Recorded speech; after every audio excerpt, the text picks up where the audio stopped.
Hello students, welcome to my YouTube channel Geography Guru. आज हम पढ़ने और समझने वाले हैं क्लास 8 साइंस विज्ञान की वर्कशीट नंबर 9 यानी कि कार्यपत्रक संख्या 9 को। आज की हमारी वर्कशीट बेहद आसान रहने वाली है। इस वर्कशीट में हम बात करने वाले हैं, समझने वाले हैं नाइट्रोजन की इम्पोर्टेंस क्या होती है और ये नाइट्रोजन चक्र क्या है। तो चलिए शुरुआत करते हैं। जैसा कि आप अपनी स्क्रीन के ऊपर देख पा रहे हैं, ये हमारी वर्कशीट नंबर 9 यानी कार्यपत्रक संख्या 9 है। हमारा सब्जेक्ट विषय विज्ञान साइंस है और आज की डेट 23 अक्टूबर 2020 है। वायुमंडल में जैसा कि आप सभी को पता है 78% नाइट्रोजन गैस पाई जाती है। सर्वाधिक जो मात्रा वो नाइट्रोजन की है। ये सभी सजीवों के लिए बहुत आवश्यक होती है। नाइट्रोजन प्रोटीन, क्लोरोफिल, न्यूक्लिक अम्ल और विटामिन के यौगिकों का अहम अवयव होता है और इन सभी की हमारे शरीर को और पेड़ पौधों को आवश्यकता होती है। पौधे और जंतु वायुमंडलीय नाइट्रोजन का सीधा उपयोग नहीं कर सकते। ऐसा नहीं है कि वायुमंडल में नाइट्रोजन और हमने उसको उपयोग कर लिया और हमारे शरीर में प्रोटीन बन गया। ऐसा नहीं होता, क्योंकि आपने कभी सुना नहीं होगा, कहीं पे पढ़ा नहीं होगा कि नाइट्रोजन वायुमंडल में और हम सीधा उसको खा रहे हैं या पी रहे हैं या उसको ले रहे हैं। ऐसा नहीं होता। हम नाइट्रोजन को कैसे कि ये पौधे जो होते हैं वो नाइट्रोजन का स्थिरीकरण करते हैं, जिसको हम बोलते हैं फिक्सेशन। फिक्सेशन क्रिया के द्वारा हमें ये नाइट्रोजन मिलती है, यानी कि ये पौधों में जाती है, जैसे फलीदार पौधे हैं, और उनसे प्रोटीन बनता है और उसके द्वारा हमारे शरीर में आती है। अब ये नाइट्रोजन का स्थिरीकरण यानी फिक्सेशन कैसे होता है, फिक्सेशन का अर्थ क्या है, ये पहली चीज़ तो ये समझनी है कि आपको ये भी समझना है कि ये स्थिरीकरण का क्या है। यानी स्थिरीकरण यानी फिक्सेशन का अर्थ है कि नाइट्रोजन जो वायुमंडल में है वो नाइट्रोजन हम सीधे प्रयोग में नहीं कर सकते, तो उस नाइट्रोजन को नाइट्रोजन यौगिकों में बदला जाता है। उसे हम बोलते हैं नाइट्रोजन का स्थिरीकरण। अब नाइट्रोजन का जो स्थिरीकरण होता है, इन्हें मुख्य तौर पर कई जीवाणु इसके पीछे होते हैं, यानी दो तरीके होते हैं जिनके बारे में पढ़ेंगे। तो ये स्थिरीकरण क्या है कि वायुमंडल में जो नाइट्रोजन है उस नाइट्रोजन को यौगिकों में बदल देते हैं। जब यौगिकों में बदलती है तभी पौधे उसे आसानी से अवशोषित कर पाते हैं।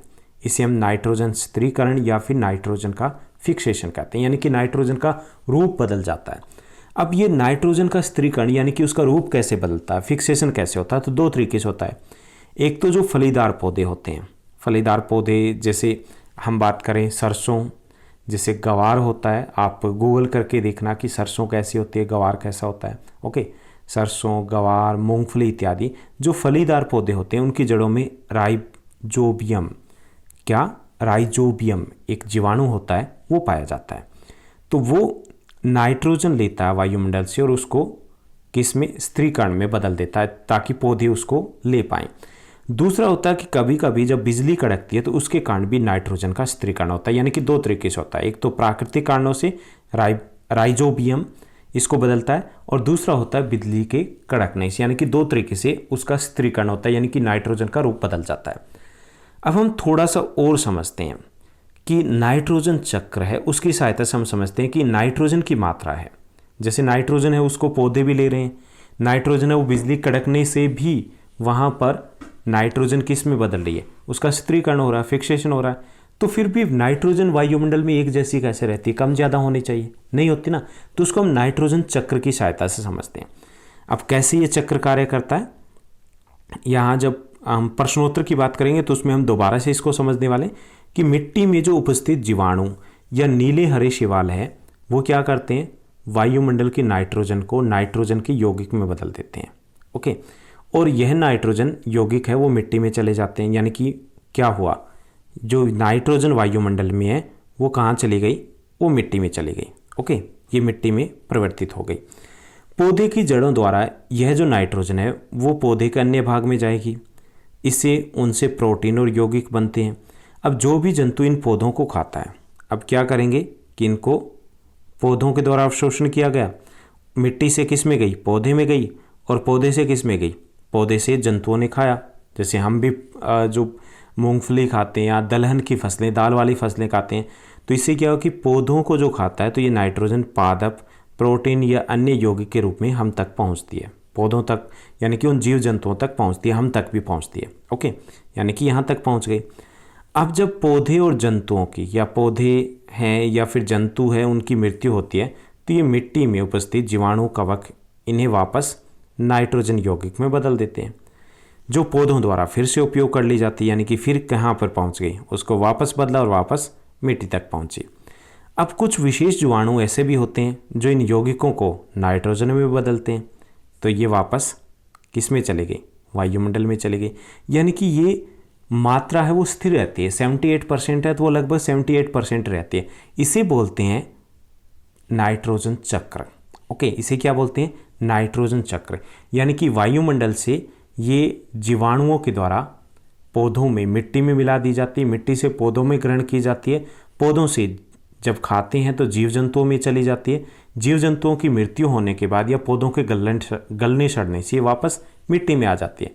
और काफ़ी सारी मिट्टी में ऐसे जीवाणु होते हैं जो उस नाइट्रोजन के जो यौगिक है उनको वापस नाइट्रोजन में बदलते हैं और उसको वापस वायुमंडल में छोड़ देते हैं। तो ये एक चक्र चलता रहता है, इसको हम बोलते हैं नाइट्रोजन चक्र। तो आज हमने नाइट्रोजन चक्र के बारे में समझा। अब आसान से कुछ प्रश्न दिए गए जिनको हम हल करते हैं। पहला जो आज का प्रश्न दिया गया है, क्वेश्चन दिया गया है कि सेम और मटर की जड़ों में कौन सा जीवाणु पाया जाता है। ये दोनों फलीदार पौधे हैं तो कौन सा जीवाणु पाया जाएगा, राइजोबियम पाया जाता है। दूसरा है कि नाइट्रोजन का स्त्रीकरण किन किन विधियों द्वारा होता है, तो दो विधियों द्वारा होता है। एक तो प्राकृतिक विधि है कि फलीदार पौधे हैं उन पौधों की जड़ों में राइबोसोम या राइबोजियम, कोई भी नाम लिख सकते हो, यानी कि राइजोबियम या फिर राइबोसोम है, वो जीवाणु पाया जाता है जो नाइट्रोजन के स्त्रीकरण में सहायक है। दूसरा विद्युत विसर्जन द्वारा कि कभी कभी बिजली के कड़कने से भी नाइट्रोजन का स्त्रीकरण होता है। तो एक तो राइबोसोम यानी कि राइजोबियम और दूसरा है बिजली के कड़कने से। उसके बाद तीसरा प्रश्न दिया गया कि सभी प्राणियों के लिए नाइट्रोजन क्यों आवश्यक है। तो पहला, हमारा वातावरण लगभग 78% जो है उसका 78% भाग, 78% भाग है वो नाइट्रोजन से बना हुआ है। यह हमारे शरीर में एमिनो एसिड बनाते हैं। क्या बनाते हैं, एमिनो एसिड बनाते हैं जो बदले में प्रोटीन बनाते हैं। यानी कि एमिनो एसिड बनने के बाद ही प्रोटीन बनते हैं जो हमारे शरीर के लिए आवश्यक है। दूसरा, न्यूक्लिक जो एसिड है, न्यूक्लिक एसिड है, उनके बनाने में भी इनकी महत्वपूर्ण भूमिका होती है। इसी से हमारे शरीर में डीएनए और आरएनए भी बनते हैं। यानी कि हमारे शरीर के विकास के लिए नाइट्रोजन बेहद आवश्यक है। चौथा जो प्रश्न दिया गया कि वायुमंडल में नाइट्रोजन की मात्रा कैसे स्थिर रहती है, कि वो ना बढ़ती है ना घटती है, 78% है। तो इसे हमें बताना है किससे, नाइट्रोजन चक्र के द्वारा। तो ये आपकी एनसीईआरटी बुक से लिया गया चित्र है।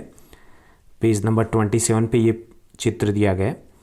नाइट्रोजन वायुमंडल में है, कितनी है, 78%। ओके, नाइट्रोजन है 78%।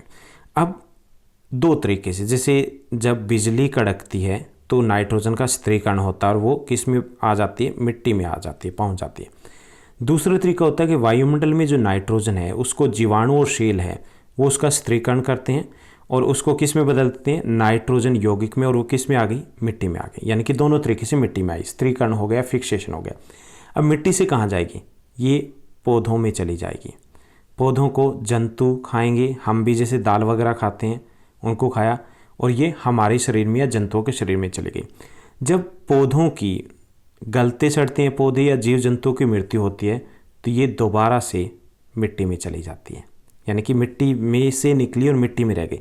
अब मिट्टी से वायुमंडल में वापस कैसे जाएगी, कि कुछ जीवाणु ऐसे होते हैं जो नाइट्रोजन यौगिक को नाइट्रोजन गैस में बदल देते हैं, इससे ये वापस वायुमंडल में चली जाती है।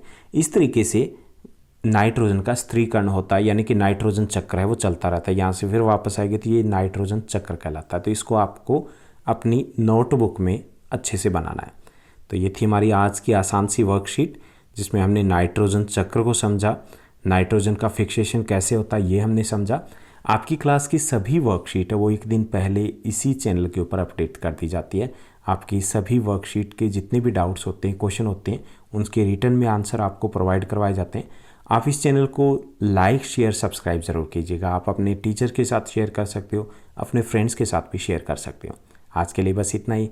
Thank you, bye bye, have a nice day.